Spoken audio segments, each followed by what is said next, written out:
Pred 22 rokmi spievali tu na tomto námestí 10 000 ľudí pieseň, ktorú spontánne zložil Ivan Hoffman spolu s desiatkami náhodných okoloidúcich. Text tejto piesne znel: Slúbili sme si lásku, slúbili sme si vravieť pravdu len, slúbili sme si vydržať. Mrzí ma, že boda, ktorí svoj sľub nesplnili a nevydržali.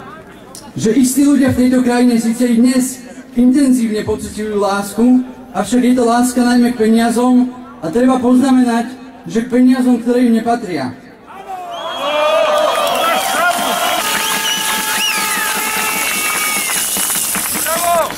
Najviac ma nahnevalo, že vyhováranie sa a arogancia moci proste. Páchanie politické samovraždy z Urindu v nedeľnej diskusnej relácii a Miklošové vykrúcanie sa, neustále vykrúcanie sa a nepriznanie farby proste ohľadom proste nepriznanie pravdy, nepriznanie si pravdy. Pýtam sa, ako je možné, že politické subjekty a osoby zapletené do miliónových korupčných škandálov budú vo voľbách kandidovať na najvyššie zastupiteľské pozície. Ako je vôbec možné, že by mohli opäť sedieť v zastupiteľských kreslách, keďže jediné miesto na sedenie, ktoré si zaslúžia, je v inej inštitúcii, tej v Leopoldove.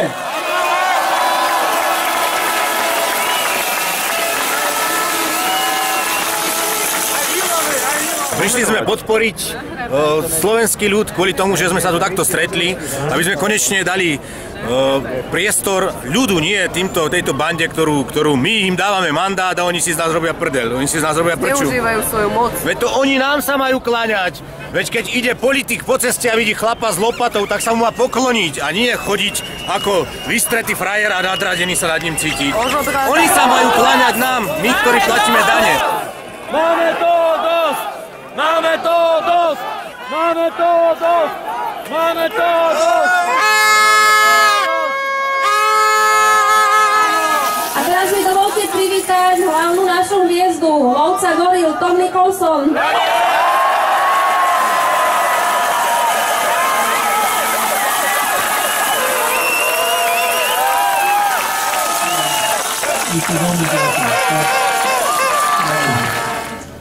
Pamätám si, keď som poprvé to prečítal a 2 dny nebol mi na nič. Proste ani nevedel som veriť, že naozaj sa veci takto robia a že tí ľudia sú toho schopní a celý ten čas, keď sme videli tú korupciu a na nás pozerali, že vy ste šipnutí, nič nevidíte, že naozaj to sa to robilo a to je, ako sa to robilo.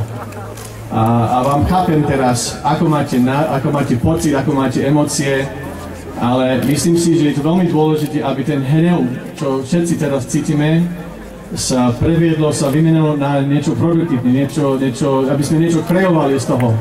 Aby to nebolo len nejaké negatívne vyjadrenie na námestiach a aby sme kašľali na politike a nevolili, to je nonsens. Poďme sa stále o veci veriť.